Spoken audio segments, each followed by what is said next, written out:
My mother looked a federal judge in the eye and said I had stolen from my own family. I was sitting 3 feet away from her in a courtroom in downtown Cincinnati, wearing a blazer I'd bought with my own money, holding a folder that would end everything she thought she'd built. She didn't look at me once. That told me everything I needed to know about how the next hour was going to go. But I'm getting ahead of myself. To understand what happened in that courtroom, you have to understand what happened in the house on Sycamore Ridge Road. You have to understand what it meant to grow up as the wrong child. My brother's name is Brandon. He's 2 years older than me, and from the time I was old enough to understand the difference, I understood that in our family there were two kinds of people, Brandon and everyone who existed to support Brandon.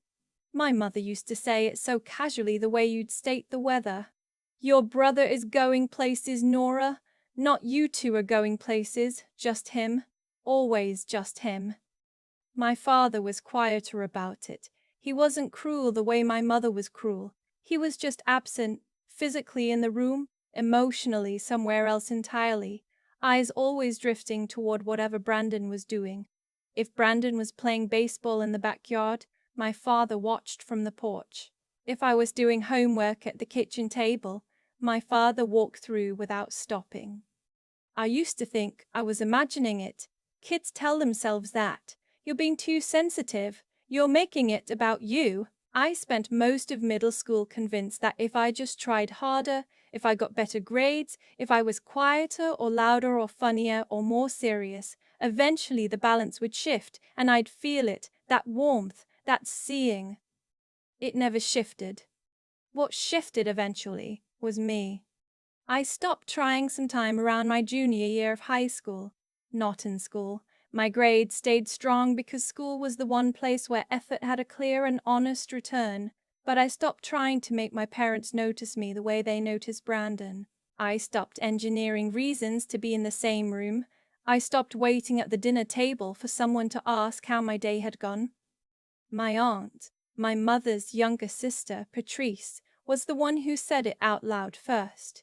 She came to visit one Thanksgiving when I was 17, and she found me in the garage eating a plate of food by myself because the table inside had gotten loud and I hadn't wanted to compete for a chair. She sat down on an overturned bucket next to me, and she said without any preamble, "You know this isn't normal, right?" I looked at her. "The way they treat you versus him," she said. "It's not normal and it's not your fault." I didn't say anything. I just kept eating, but something inside me filed that away, "not your fault," and held on to it for years. I left for college on a partial academic scholarship and 2 part-time jobs. My parents paid Brandon's full tuition at Ohio State without blinking. When I mentioned the scholarship to my mother, she said, "Well, that's something. That was it. That's something. Like I'd found a decent parking spot." I studied accounting. I know that sounds dry. People hear accounting and they picture spreadsheets in gray cubicles and a certain kind of quiet, forgettable life. But I chose it deliberately because I had learned early that money was how power moved in my family, and I wanted to understand power. I wanted to see the machinery underneath. After graduation, I got a job at a mid-size audit firm in Columbus. I was good at it, better than good. I had a particular talent for finding the things that didn't add up, the numbers that smiled at you on the surface and hid something ugly underneath. My supervisor said I had an instinct for it. I think what I actually had was years of practice learning to read a room when nothing was ever what it appeared to be.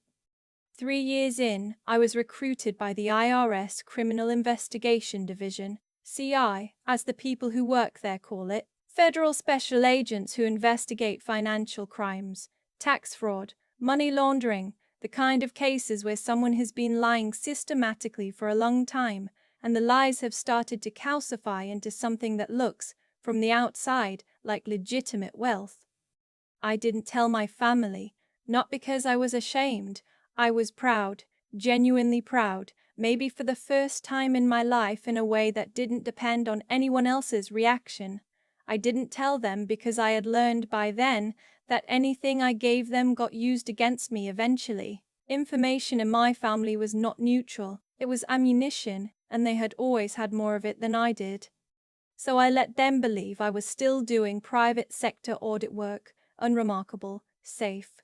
The kind of career you could describe in one sentence at Christmas dinner and have no one ask a follow-up question. Brandon, meanwhile, had become a real estate developer, or rather, he had become a person who called himself a real estate developer while my parents funded the operation almost entirely out of their retirement accounts and a second mortgage on the Sycamore Ridge house. My father had taken early retirement from his engineering job. My mother had her pension from the school district. They had enough to live comfortably if they were careful. They were not careful. They were Brandon. I found out about it by accident, or that's what I thought at the time. Later, I'd realized there's no such thing as accident in a family like mine. There's only the information you've been protected from finally finding a way to reach you.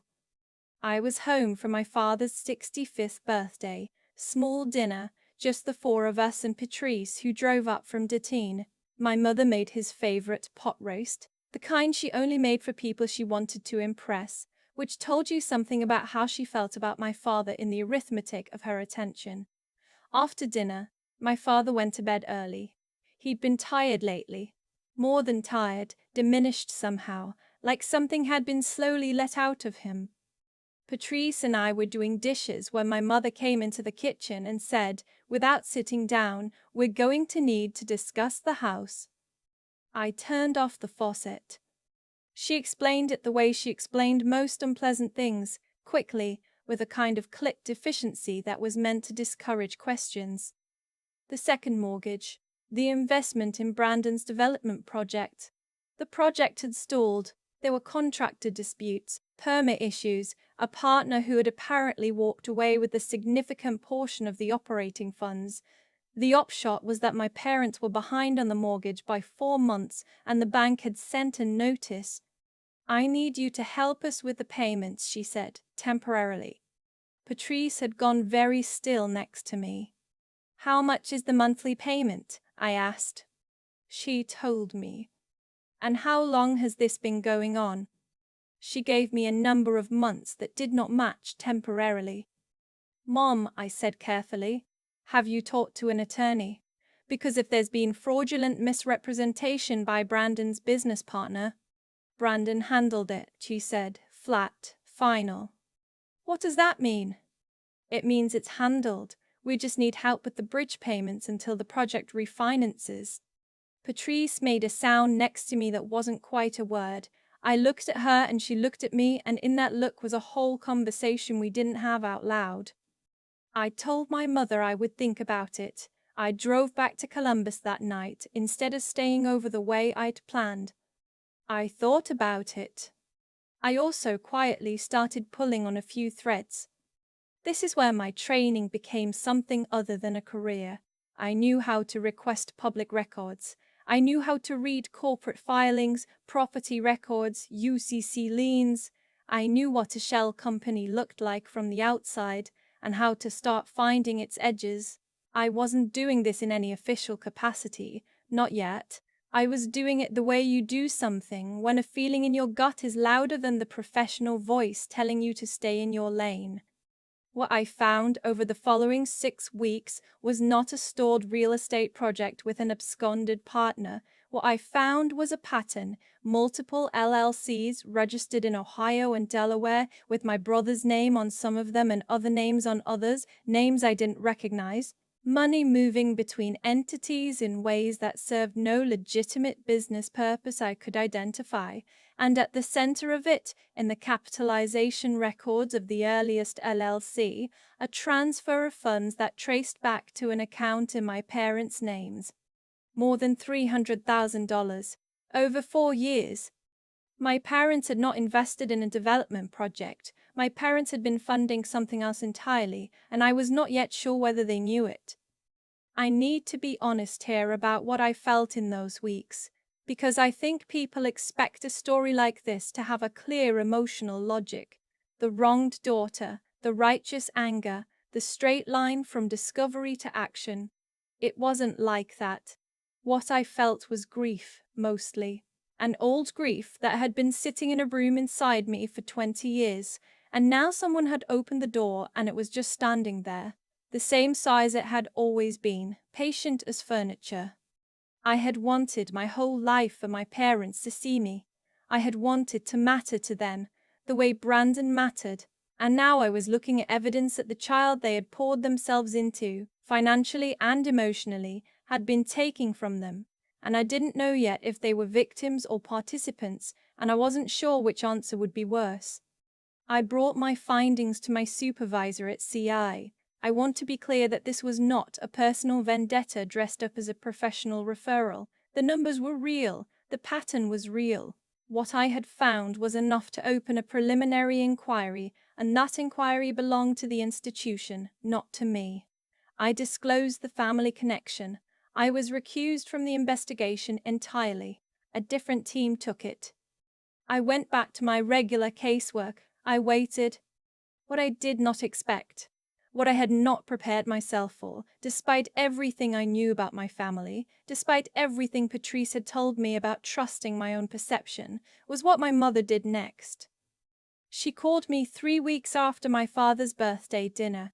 Her voice was different from how it usually was, controlled in a way that meant she had rehearsed this.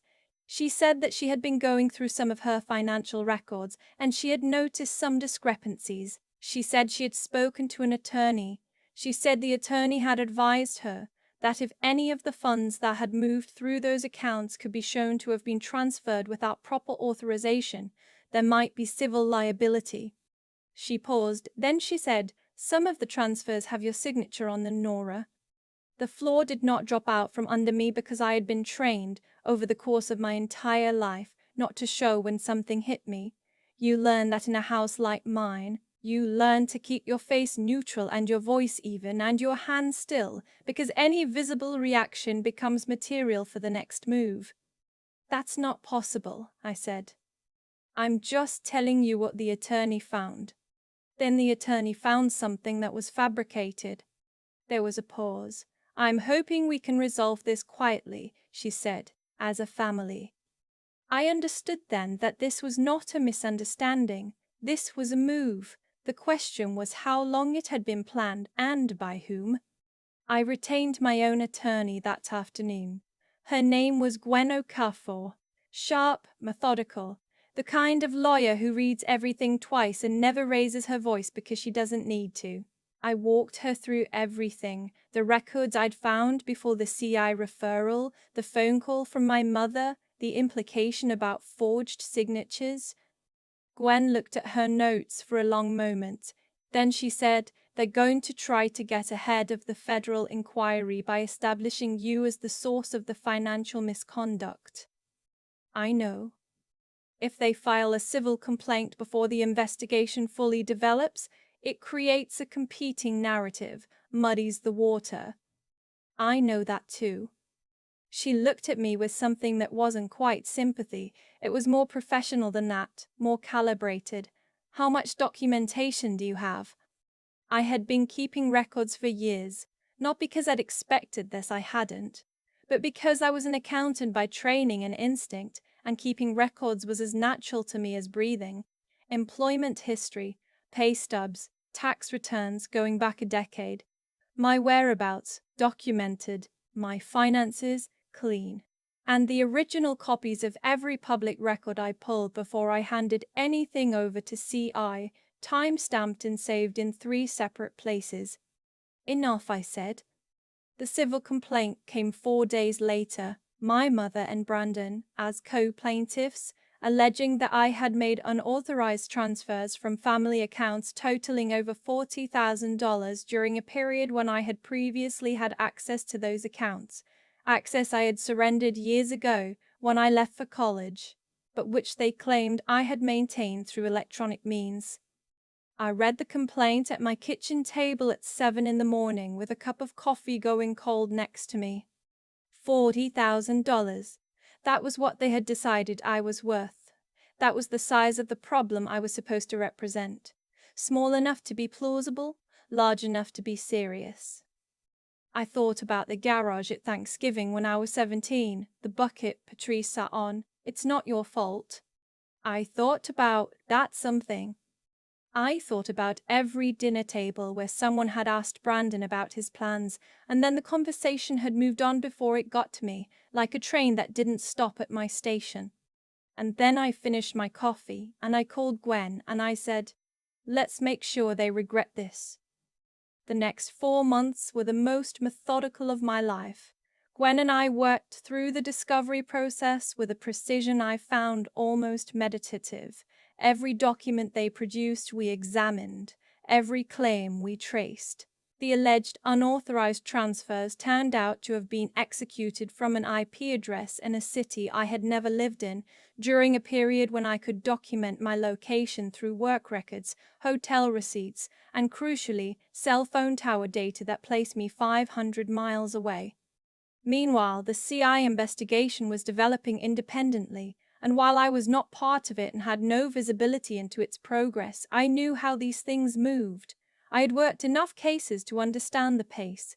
I also understood with a certainty that had nothing to do with hope and everything to do with pattern recognition that what I had found in those corporate filings was the small visible edge of something much larger. My father called me once during this period. It was late, past 10 on a Tuesday, and his voice had that diminished quality I'd noticed at his birthday dinner, but worse now. He said he was sorry. He didn't say for what, exactly. He said he hadn't known about the complaint until after it was filed. He said he had tried to stop it. I believed him, not because I trusted his judgment. I had stopped trusting his judgment somewhere around age 12, but because the complaint had my mother's shape to it, and my mother had never needed my father's participation to do anything. He'd always been more backdrop than actor in her productions. "Dad," I said, "if you want to help, talk to Gwen. Tell her what you know." He was quiet for a long time. Then he said, "Your mother." "I know," I said, "but she's not the one I'm asking." He did call Gwen. 3 days later, what he told her added context that tightened several aspects of our response, and I will not say more than that out of the privacy that I think he is at least still owed. The hearing was on a Wednesday in March. The courtroom was on the 4th floor of the federal building on East 5th Street, not the civil complaint, which was in a different venue, but a related proceeding that I am limited in how specifically I can describe. What I can tell you is that I sat at a table with Gwen on my left and watched my mother and Brandon sit across the room, and I felt for the first time in my life entirely calm. Not numb. Calm, there's a difference. Numb is when you shut something off. Calm is when you've run out of things to be afraid of. My mother was dressed well. She always dressed well. She had a professional sense of presentation, honed over decades of parent-teacher nights and church committees, and the kind of civic participation that functions as reputation management. She sat straight. She had her reading glasses on a chain around her neck. She looked from a distance like a reasonable woman. Brandon sat next to her and did not look like anything in particular. That had always been his skill, a blandness of affect that allowed him to move through situations without appearing to generate them. People who met Brandon usually liked him. He was easy to like the way a smooth surface is easy to walk on. You only notice the problem when something shifted underfoot. The folder that changed things was not dramatic in appearance. It was a standard manila folder with a federal case number on the tab, carried by a man I had never met, placed on the appropriate desk at the appropriate moment. I watched the color change in the room, not visible exactly, but felt, the way pressure changes before weather. My mother's attorney leaned over and said something to her. She turned her head once, not toward me, and then turned it back. Brandon, next to her, shifted in his chair. Later, Patrice would ask me what that moment felt like. She had not been in the courtroom. I had not wanted her there, not because I didn't want her support, but because I had wanted to be fully present in that room without managing anyone else's emotions. I told her it felt like putting down something heavy that I'd been carrying for so long I'd forgotten it had weight. The civil complaint against me was withdrawn within 2 weeks. The proceeding that had occasioned the Wednesday hearing moved forward in the way such proceedings do, slowly, thoroughly, with the particular patience of federal processes that have no incentive to rush. I won't tell you that justice was instant or perfect or clean. It wasn't. My mother spent considerable time and money on attorneys, and the outcome when it came involved consequences that were real but not cinematic, financial penalties, supervision, the kind of institutional accountability that doesn't make for a satisfying final image but constitutes, in actual life, a meaningful reckoning. Brandon lost the LLCs. He lost the licenses that had allowed him to operate in the real estate market. He moved back to Dayton and got a job doing something I don't know the details of and don't ask about. My father retired fully and moved into a smaller apartment in the same neighborhood. He calls me sometimes. We don't talk about any of it, which is probably the most honest thing we've ever done together. Patrice came to visit me in Columbus the following June, and we sat on my back porch, and she told me she'd always believed I'd come out on the other side of my family. I asked her how she'd been so sure. She thought about it for a while. Because you never lost your capacity for outrage, she said. Some kids from families like yours just go flat. They stop expecting fairness altogether. You never did. You stayed angry in the right direction. I didn't say anything for a moment. I was watching a cardinal in the tree at the edge of my yard, that particular red that seems almost too saturated to be real. I almost did, I said finally. Go flat, there were years where I was pretty close. I know, she said. I watched it happening. That's why I said what I said in the garage. I looked at her. That one sentence kept me going for about 6 years. She laughed a little. Good, that's what it was for. Here is what I know now that I didn't know at 22, sitting in a garage in November eating pot roast off a plate by myself, while my family celebrated inside without me. The people who discount you are not seeing something real.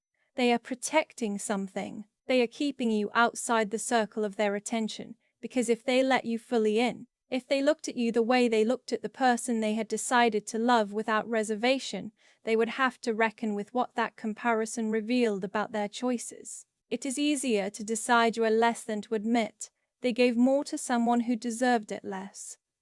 That's not a wound you caused, that's a wound they chose. I know that sounds clean and resolved in a way that real things rarely are. I want to be honest, I still have mornings where I wake up and the first thing I feel is a tired, familiar ache that doesn't have a precise object. I still sometimes catch myself calculating in social situations whether I'm being seen or merely tolerated. I still hear my mother's voice sometimes in the particular silence that follows a compliment. That's something, and have to consciously remind myself that that's her measurement, not mine. But I also pass my 10-year review at CI with commendations I'm not supposed to talk about in detail. I have an apartment with a porch and a cardinal who shows up most mornings and a friend named Patrice who drove 3 hours just to sit with me and drink iced tea and tell me she'd always known. I am not the footnote. I never was. They just needed me to believe I was and I was the only one who could stop believing it. I keep coming back to that bucket in the garage. Patrice sitting on an overturned 5-gallon bucket in November, her coat still on, watching me eat alone while the rest of my family laughed inside. She didn't have to come find me. She could have stayed at the table, could have told herself it wasn't her business, could have done what most people do when they see a family system functioning in a way that quietly destroys one of its members. Look away and pass the rolls. She didn't, and that one choice, that single act of showing up, changed the entire trajectory of what I became.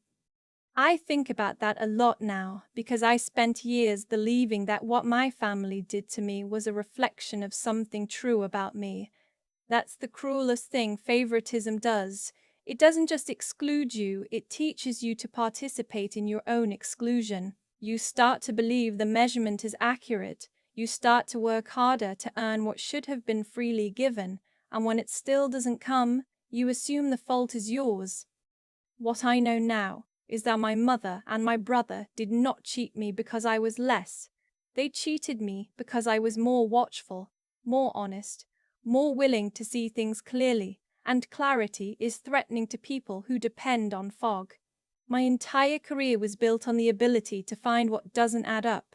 It turns out I developed that skill long before I ever sat down with a corporate balance sheet. There is a kind of intelligence that gets built in hard rooms, not the kind that comes from being handed resources and told you're exceptional, but the kind that comes from having to figure things out without a map, from learning to read situations that other people have arranged to confuse you. I didn't choose that training, but I used it. Every hour I spent as a kid learning to understand a dynamic that no one would name for me became, eventually, a professional capability that put me in a position to name it for a federal case file. That's not karma in any cosmic sense. It's just consequence. Actions have weight. Patterns have momentum. A family that spends 20 years telling one child she doesn't count will produce, eventually, an adult who is done not counting, and if that adult has spent those years developing her mind instead of waiting for approval, the consequences for the people who underestimated her are real and measurable. What kept me from going flat, as Patrice called it, was not luck. It was a choice I made so many times it became a reflex, to stay curious instead of bitter, to keep building instead of just surviving, to refuse the smallness they had mapped out for me. That refusal cost something. There were years it was genuinely hard to maintain. But it was the most important thing I ever did, and I did it alone, on a Tuesday night in a Columbus apartment, and on a Wednesday morning, and on every ordinary day when nobody was watching, and I chose, again, to be someone they had miscalculated. Brandon is in Dayton. My mother has her attorneys and her ankle monitor and her version of events, which I'm sure is very tidy. I have a porch, I have a cardinal, I have Patrice who drove 3 hours to tell me she'd always known. Some reckonings don't arrive in courtrooms. The deepest ones happen quietly, in the moment you finally stop needing someone who was never going to give you what you deserved, and realize you build everything worth having anyway.